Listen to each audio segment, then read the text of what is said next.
Bismillahirrahmanirrahim. Assalamualaikum warahmatullahi wabarakatuh. Ya Nabi salam alaika, ya Rasul salam alaika, ya Habib salam alaika, salawatullah alaika. Allahumma salli wa sallim wa barik ala sayyidina Muhammad wa ala ali sayyidina Muhammad. Menjawab pertanyaan saudara kita di kolom komentar, Ustadz, tolong beri masukan atau bahasanya. Saya ini seorang ibu rumah tangga yang gak bisa apa-apa, kecuali saya dagang kaki lima di pinggir jalan. Ya dagang kaki lima kan bagus, halal juga, daripada nyuri, daripada korupsi, banyak-banyak nggak halal, haram hukumnya kan. Akan merusak kita di masa depan. Anak-anak yang kita kasih makan dari barang haram akan jadi bandel. Suatu saat bukan hanya bandel sama lingkungan, dia akan melawan kita sendiri. Gak percaya? Kerjain. Tapi nanti kalau kita udah tua, baru terasa akibatnya. Anak-anak jangan dikasih makan barang yang haram, walaupun cuma sedikit tapi halal. Walaupun cuma dagang kaki lima, insya Allah ada berkahnya. Nah, sedangkan suami agak males. Maksudnya agak males bagaimana? Mungkin suami belum dapat pekerjaan atau usahanya kurang kuat mencarinya. Dulu saya kerja di lembaga keuangan. Lalu saya, apa istilahnya ya, orang nggak tahu bagaimana saya bekerja. Orang bilang ini orang males banget. Ya lu belum bangun gue udah kerja, lu udah tidur gue masih kerja. Coba kan orang tinggal ngomong, yang penting usaha kita. Apakah saya kadang-kadang pengen berpisah, Ustadz dia bilangnya kan, karena memang itulah tekanan ekonomi kan. Apalagi kalau ada saudara kerabat kita yang lebih punya daripada kita, lu mencela-cela, mana hasil lu selama ini, mana lu kawin sama dia hasilnya. Orang jangan dilihat itunya. Kadang-kadang juga ada setiap hari dalam kehidupan kita. Sehingga kita berpikir, aduh ya Allah gimana gini. Kadang-kadang mau makan aja susah. Saya berkata begini, suami istri harus sama-sama. Harus apa-apa ngomong, apa-apa cerita berdua, apa-apa selesaikan bersama. Jangan istri mau ke kanan, suami mau ke kiri. Jadi susah kalau kayak gitu. Kalau saya tekan terus, apa-apa harus sama-sama, harus bareng. Bahkan saya punya saudara itu, saking tegasnya dia, kalau dia puasa, istrinya nggak puasa, istrinya nggak boleh makan sama dia.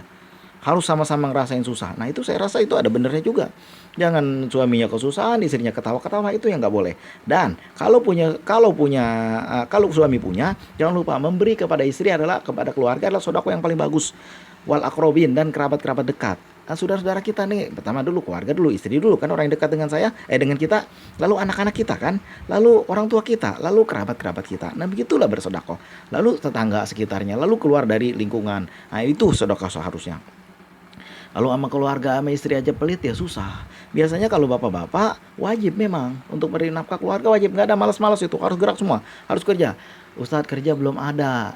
Iya mungkin karena dulu bekas apa ya namanya, sisa-sisa corona masih ada sampai sekarang, masih banyak orang yang belum pulih dari usahanya, masih banyak itu karena modalnya habis, nggak tahu lagi mau pergi mana. Ada, saya meminta untuk rajin mendekatkan diri kepada Allah, sebab sumber segala macam rezeki, sumber segala apapun ada di tangan Allah. Minta sama Allah. Sekarang mau minta sama siapa coba? Kalau nggak minta sama Allah, mau minta siapa?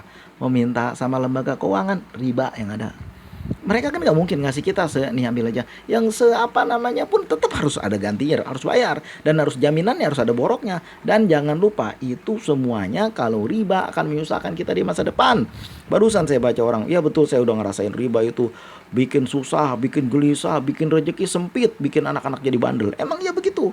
Makanya jangan itu, walaupun cuma sedikit, yang penting berkahnya dulu nomor satu. Pedagang bukan hanya nyari untung tapi nyari berkah. Apakah masalah saya selesai dengan sholawat? Ya tergantung. Kalau kita membaca sholawat, insya Allah, nih sabda Nabi, suatu hari, saya ulangi lagi, satu hari sahabat bertanya kepada Rasulullah, ya Rasulullah, berapa jumlah kadar saya bersolawat kepada engkau? Maksita, kata Rasulullah, terserah kamu. Kalau kamu tambah, bayin jita pahirulaka, maka akan lebih baik bagi kamu. Kalau gitu ya Rasulullah, saya mau sepertiga. Terserah kamu, bayin jita pahirulaka. Terserah kamu, apabila engkau suka, apabila engkau tambahkan, maka lebih baik bagimu. Sahabat meningkat terus, ya Rasulullah, kalau begitu saya 50% aja, setengahnya. Masih terserah kamu, apabila engkau tambah itu lebih baik. Ya Rasulullah, kalau gitu 75% bahasa kita mah. Masih terserah engkau, apabila engkau tambah itu lebih baik. Ya Rasulullah, kalau gitu saya semua aja. Waktu saya kalau ada 5 jam untuk berdoa, untuk beribadah kepada Allah, semua saya baca salawat. Kalau saya berdoa aja gitu, saya nggak baca doa lagi, saya ganti semua dengan baca salawat. Apa kata Rasulullah? Izan, kalau begitu, kalau engkau lakukan itu, Atau kama qala Rasul, Allah akan mencukupkan rezekimu, Allah akan menyampaikan hajat-hajatmu, dan Allah akan mengampuni dosa-dosamu. Nah itu salawat. Dan jangan lupa amalan yang nggak ditolak cuma salawat.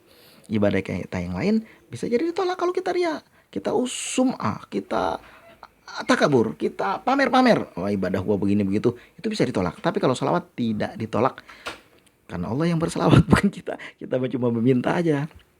Cuma salawat. Dan salawat itu akan sampai kepada Rasulullah, akan ditampakkan. Orang lagi baca salawat, umat Rasulullah itu diperlihatkan sama malaikat. Ya Rasulullah, ini salawat dari si Anu bin si Anu di Bandung misalnya. Rasulullah melihat keadaannya. Oh ya, lagi kayak gitu. Keadaan dia membaca salawat lagi kesusahan. Kalau gitu, insya Allah ada sahabat, ada pertolongan. Kita membaca salawat itu nanti akan meluber kepada kita rahmatnya. Dan kita membaca salawat itu sedang mengundang rahmat Allah. Tapi jangan lupa, kita membaca salawat, tapi kalau kita makan riba apa ceritanya? Kalau mulut kita tajam apa ceritanya? Gimana mau dipercepat? Kita kalau mau dipercepat sama Allah pertolongannya, kita membaca salawat. Emang berapa kali salawat yang kita baca?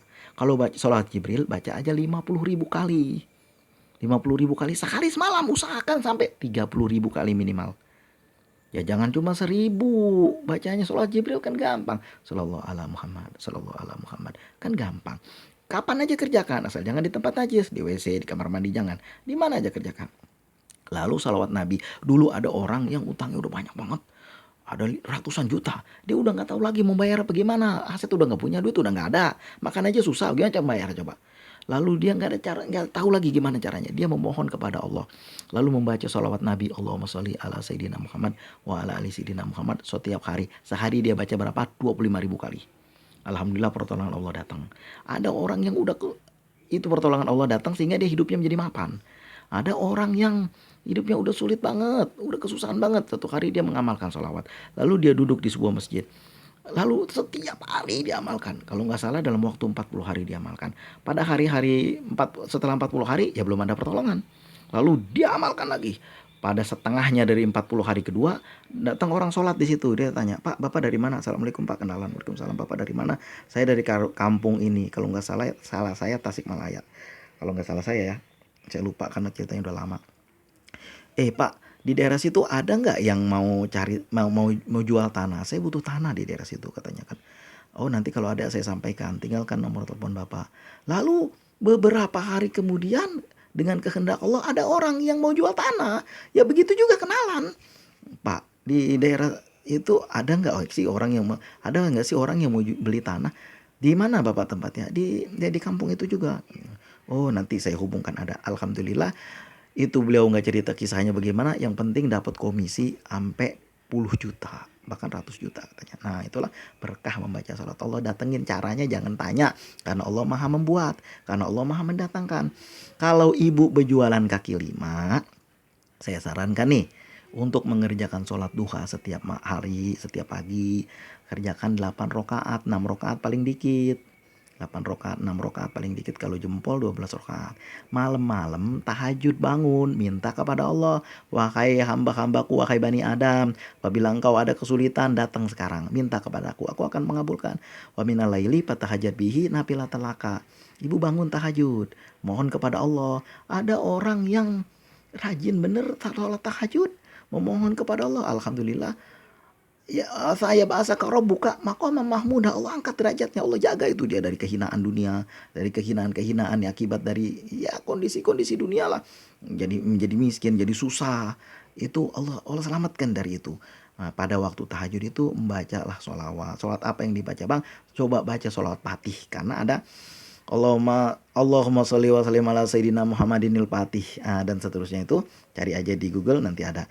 Itu dia pernah dagang dari cuman jualan bawa sekilo 2 kilo, jual semacam cilok lah, itu semacam somai itu, sampai bawa 10 kilo, sampai anak-anak muda di daerahnya dikaryakan sama dia untuk membantu dia, dibeliin lah motor-motor yang second, lalu dikaryakan sama dia. Dari yang cuma bawa sedikit sampai banyak anak buahnya.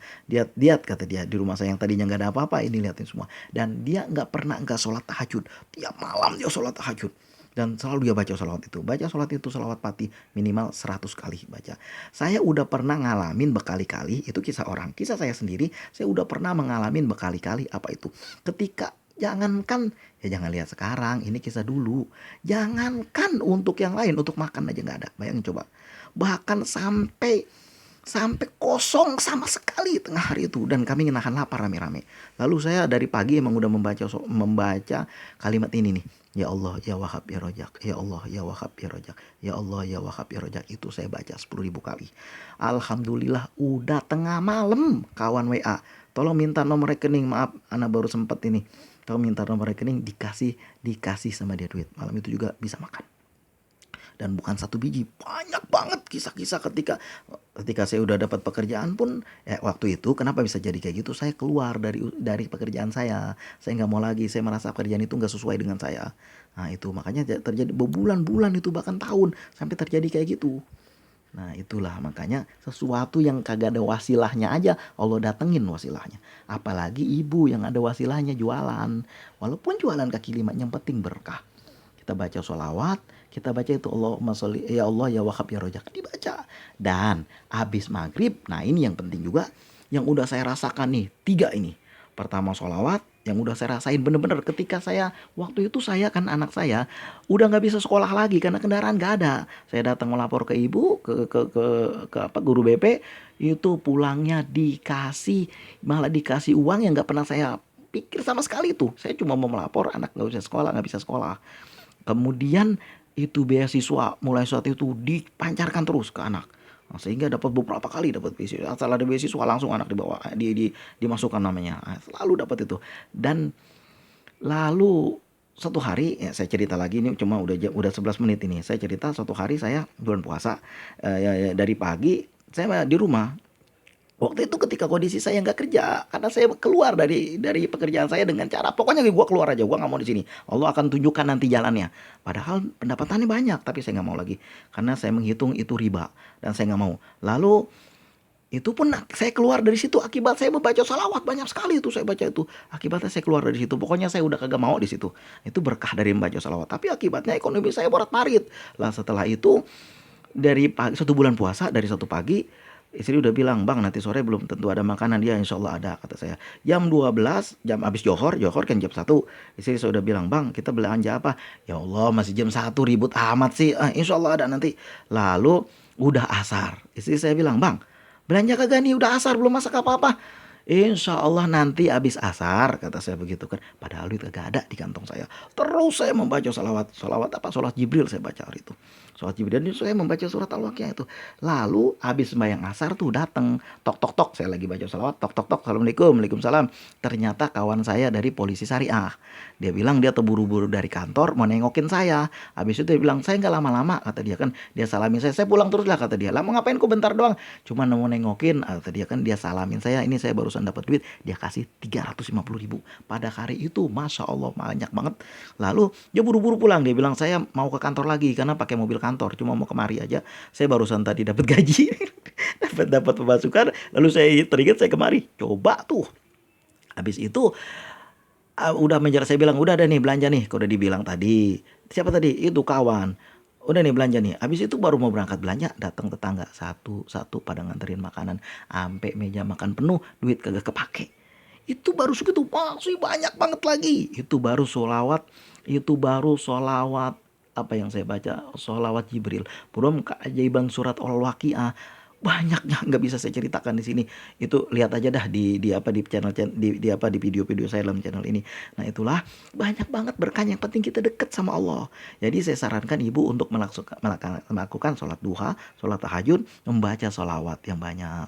Kalau memang ibu ingin sesuatu yang besar, amalkan sholawat munjiat tengah malam setelah sholat hajat 4 rakaat. Ada cara-caranya di channel ini juga di bawah. Ini udah 14 menit, nanti khawatirnya terlalu panjang, jadi kurang enak nanti ya. Nah begitulah saya sampaikan, itu yang bisa saya sampaikan. Bisa nggak masalah saya selesai dengan sholawat? Insya Allah bisa.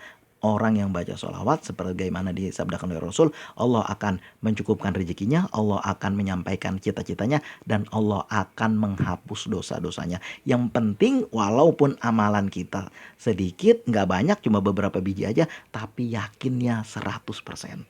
Yakin 100% karena saya ngomong begini bukan cuma nyampein kisah orang, bukan cuma baca buku, tapi saya pelakunya.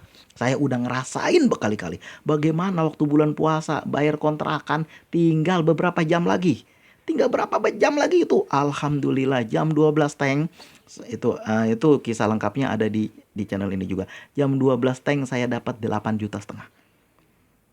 Nah, itu kisah saya. Dilihat aja tuh bagaimana kisah selengkapnya. Boleh dilihat. Ini udah 15 menit. Saya mohon jangan terlalu panjang. Terima kasih. Saya jawab sampai di sini aja. Mudah-mudahan ada berkahnya. Kalau ibu mengamalkan sholawat, insya Allah sedikit demi sedikit itu rumah tangga akan harmonis lagi. Rezeki akan datangkan seperti yang disabdakan oleh Rasulullah. Rasulullah nggak pernah berbohong. Rasulullah nggak pernah nipu. Rasulullah nggak pernah curang. Kata-katanya paling benar. Kata-katanya paling hak. Dan kita semua membaca sholawat kepada Rasulullah. Insya Allah masalah kita dapat syafaat oleh Rasulullah, dikasih pertolongan sama Allah. Barakallahu fikum. Terima kasih atas segala perhatian. Mohon maaf atas segala kekurangan. Usikum wa nafsi bitaqwallah. Allahumma shalli wa sallim wa barik wa azim ala sayyidina Muhammad wa ala ali sayyidina Muhammad. Alhamdulillahirabbil alamin. Assalamualaikum warahmatullahi wabarakatuh.